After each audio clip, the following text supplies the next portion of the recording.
Hey folks, I'm Hudson and this is Corp DX. Corp was in early access for a few months and had its official launch a few days ago. To celebrate the launch, the developer gave out around 100 or so Steam keys on Reddit and I was able to get a hold of one.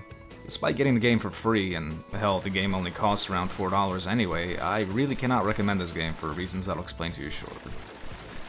Corp DX is a game where you play as a development studio making games. It's a shame the genre is so underutilized, as I've always wanted to play these types of tycoon/management games. And our current selection is really non-existent.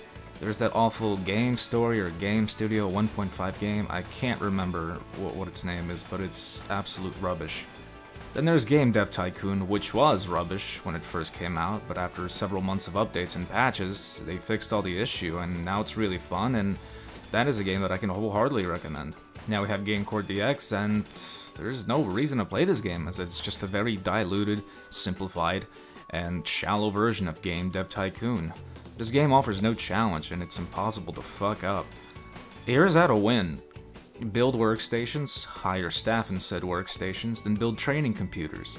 There are 4 specializations that you can train your staff in: coding, art, sound, and writing. And each programmer can only have 1 specialization. So, you get 4 staff as soon as possible and train each one into a different specialization.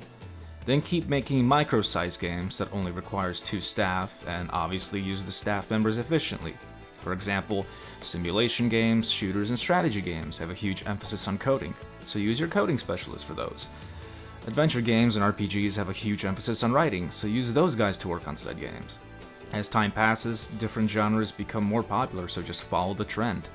After developing around 4 micro games, your staff will already be maxed out in their specialization. Then just hire more staff, keep expanding, and keep doing the same shit. Once you have 4 staff maxed out, move on to small games, and you will always make a hit. Once you have 10 experienced staff, you can do medium-sized games. Just rinse and repeat the simple strategy, and that's the whole game. As long as you develop games in a genre that is popular, and use your staff properly by assigning specialized programmers correctly, you will never have an issue with profit and with positive reviews. The progression system itself is poorly implemented too.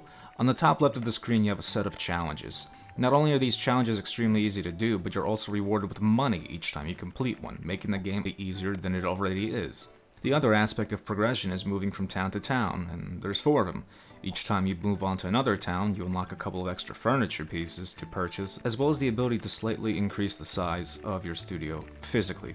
However, the process of getting the ability to move on to the next town is very tedious, as it requires you to hire an unspecified number of staff from the current town that you're in. As long as you have an empty workstation, you can hire somebody, and you have 3 people to choose from each month. Unfortunately, a lot of the time the people available aren't very good, as they are either specialized into a field that you already have an overabundance of, or they have negative traits like being late to work, constantly being hungry, or simply create a lower quality game. Obviously you don't want to hire these guys, so be forced to spend even more turns than necessary just to get good staff. And sometimes from the selection, you get actual real developers like Gabe Newell, Peter Molyneux, Cliffy B, Shinji Mikami, etc. that have positive traits, so you really want to grab these guys. The last aspect of the game are yearly game awards. There's only about 4 or 5 of them, and winning them gives you even more free bonuses, like lower staff wages and increased sales of each game that you develop. Overall, as you can see, the game is extremely shallow, as you just rinse and repeat the same strategy over and over again with 0% chance to fail. And then you'll get to the last city in about 3 hours, and then you'll probably quit the game from boredom. At least that's what I did, as I've seen everything the game has to experience. Even the furniture you can build is limited. Get 1 fridge and 1 cooler, get workstations for each programmer, get a couple of training computers to train staff simultaneously, build tables together so that more staff can brainstorm on a project, and then just build statues everywhere, as statues somehow increase productivity. Once you get to the last city, you can build another computer that has the ability to either remove negative traits or add positive ones. Aside from the campaign mode, there's also a challenge mode. This removes the objectives that give you free money and forces you to build your studio from scratch. All in all, the experience is identical, you just have no hand-holding, you start with less money, and you have challenges to accomplish within a certain time frame. Yeah, the game is cute with its likenesses of real developers, and the names of people who review you being parodies of the likes of Total Biscuit, Rock Paper Shotgun, Kotaku, etc. But at the end of the day, it's just a really shallow experience, and there's no reason to play it since its alternative, Game Dev Tycoon, is better in every shape and form. Here, staff don't get raises or wage increases. There are no platforms to specifically develop games on, hence there's no need to worry about console market share. You can't mix and match genres. You can't develop specific themes for games like medieval strategy or sci-fi shooter. You can't develop new console hardware, MMORPGs, sequels, expansion packs. Staff don't get tired, staff don't need vacations.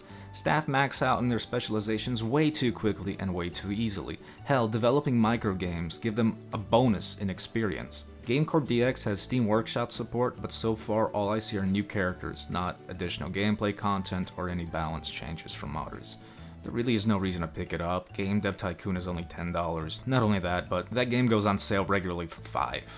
GameCorp DX is currently on sale for $2.69. This sale will last until October 9th, and afterwards the game will go back to its full price of $4.